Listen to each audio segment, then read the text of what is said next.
We looked at each piece. We looked at the first 2 minutes of all of the pieces, and then when they had kind of made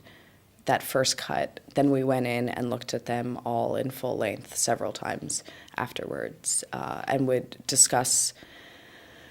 the pieces and the strengths and what we had problems with, and kind of some of the criteria for what would make them worthy of going on to the next level. I think that the way that I looked at these pieces, and kind of one of the criteria that seemed really important, was that the quality of the visuals needed to be very high, that there were some video pieces that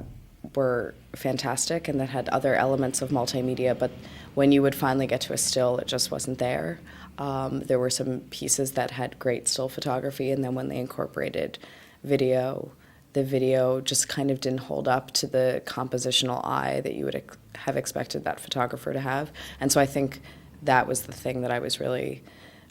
was guiding a lot of my decision making, that I wanted there to be very strong visuals and also a consistency in kind of composition and what those visuals look like.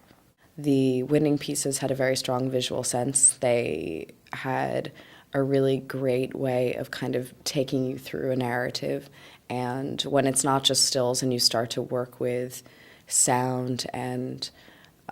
movement, the way that you edit and the way you kind of bring someone through a narrative is different. In the piece that got the first place, there was such a level of like foresight that went into that production as well, and I think that kind of showed, and that was part of the real strength. That you really got the sense from that piece that it had been storyboarded, and that it wasn't that a photographer or a team had gone in and just stumbled upon this community or even spent a lot of time with this community, but just kind of like went along and figured it out. There was a sense that they had really kind of gone in and beforehand had known how they wanted to tell the story, which I think was a real strength in it. In the second place, the Half-Lives piece,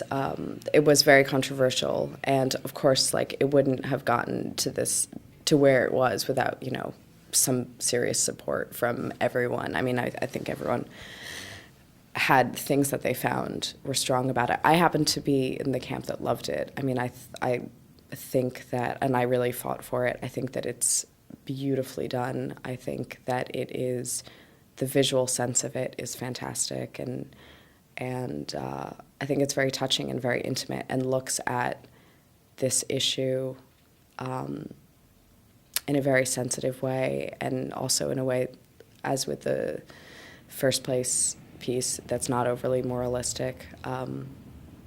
just kind of brings you into this issue in a way that's sensitive and also a little bit nuanced. There were times where I thought that it was just such an amazing thing to be able to look at all of these pieces. At times you feel like there are pieces that are not strong, and you're sitting there and you're watching them, and it gets a little bit frustrating because you want to be looking at work that's across the board fantastic, and it's not. But when you see these pieces that shine, it's really exciting, and there's something about you just kind of like on a gut level know when you, even within the first 30 seconds, you kind of feel strapped into this thing that's going to be an interesting ride. And it's very interesting to see how different teams work with the elements that are available, and how they kind of deal with narrative structure, and if they do it in a totally linear way, or if they kind of bring you to one part of a story and then another. And so that was very interesting. And truthfully, sometimes watching the bad things was kind of great too. I mean, this is something that I do in my own work, and this is the type of work that I will be doing more of, and to kind of see what fails and what fails miserably is a good reminder to not do it yourself.